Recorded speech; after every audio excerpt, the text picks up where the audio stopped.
Et à 10h19 dans Direct Investisseur, on est en compagnie de Maëva Chazal pour commenter ce jour de Fed. Bonjour Maëva. Bonjour. Alors effectivement, ça sera la grosse actu du jour, évidemment. Beaucoup voilà, de tensions avant cette décision quasi historique, puisqu'il n'y a eu pas de remontée des taux depuis 2006 du côté des États-Unis. Comment vous anticipez cette journée ?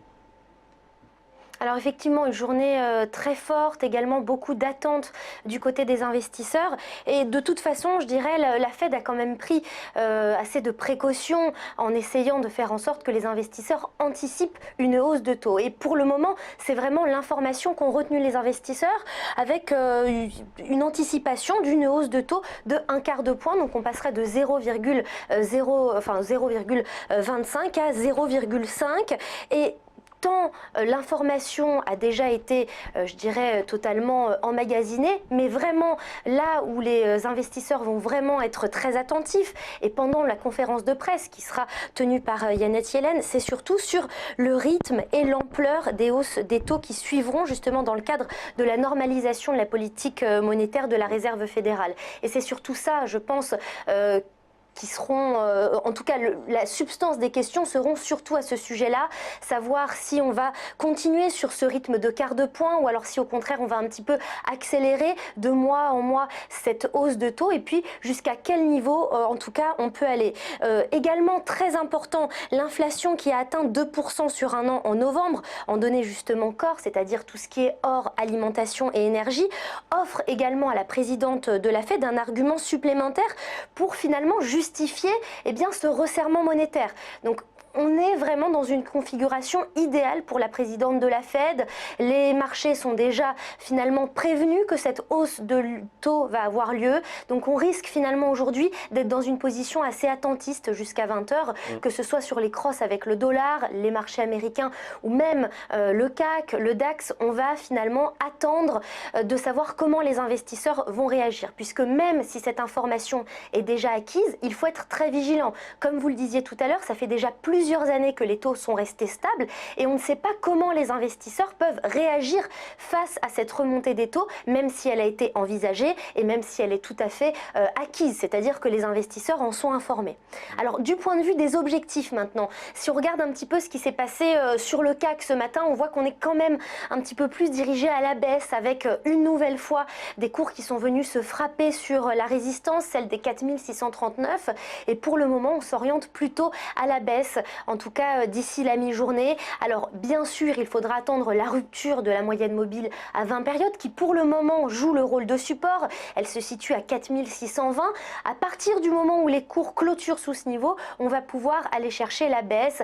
Alors bien sûr, les 4575 et puis possibilité d'aller encore plus bas pour aller toucher le support qui a été négocié hier. Et à ce moment-là, on retournerait vers les 4516. Alors bien sûr, un mouvement baissier pour cette journée, mais attention quand même, un mouvement baissier qui pourrait être de petite ampleur. On est quand même justement dans une situation plus d'attente que vraiment d'accélération avant cette grande décision qui est attendue en fin de journée. Du côté du S&P 500, eh bien même chose. Alors par contre on va finalement continuer un petit peu sur cet élan haussier aujourd'hui depuis le début de journée avec le franchissement des 2052 qui pourrait nous ramener de manière très progressive juste au-dessus avec justement cette résistance qui a été frappée hier.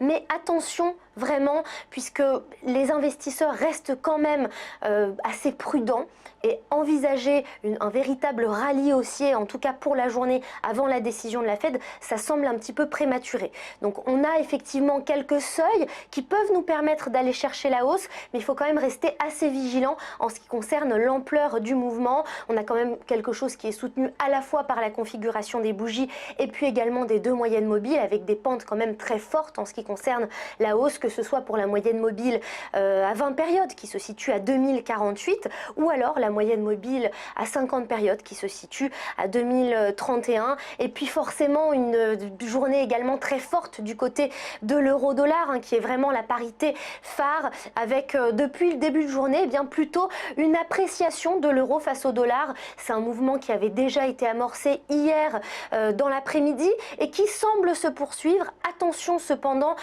au niveau qui est actuellement en train d'être négocié puisqu'on est vers les 1,0938 et qu'on a tendance justement eh bien, à rester en échec face à la moyenne mobile à 20 périodes, c'est-à-dire que les cours ont beaucoup de mal à aller clôturer au-dessus de ce niveau et c'est forcément un signe de faiblesse qui pourrait nous ramener peu à peu vers les niveaux qui ont été négociés hier au plus bas et nous ramener vers les 1,0903. Donc il faudra quand même un petit peu attendre vraiment la clôture de la bougie actuelle pour savoir si on s'oriente clairement en dessous de la moyenne mobile et du coup pour aller chercher un objectif plutôt à la baisse ou au contraire au-dessus de la moyenne mobile à 20 périodes pour savoir dans quel rythme vraiment on se situe et quel objectif on peut aller chercher pour la journée. En tout cas pour le moment on reste quand même plutôt baissier d'ici la mi-journée sur l'euro face au dollar. Oui, en tout cas on regarde du côté des indices, c'est vrai qu'on est sur le zéro absolu Aziz en ce moment, 4600, allez 14 points, 15 points, après il faut dire un très beau mouvement hier, on a l'impression que tout le monde retient son souffle pour l'instant. Oui, on est un peu dans l'attentisme, on attend effectivement le compte rendu qui aura lieu ce soir, donc je le disais déjà ce matin, on risque d'assister à une séance plutôt atone, que ce soit en termes de volume ou même en termes d'amplitude et de volatilité.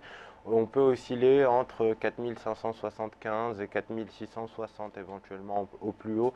C'est les deux niveaux qui seront vraiment déterminants pour la journée et qu'il faudra surveiller, même si à mon sens on ne devrait peut-être même pas retomber sous les 4600 points.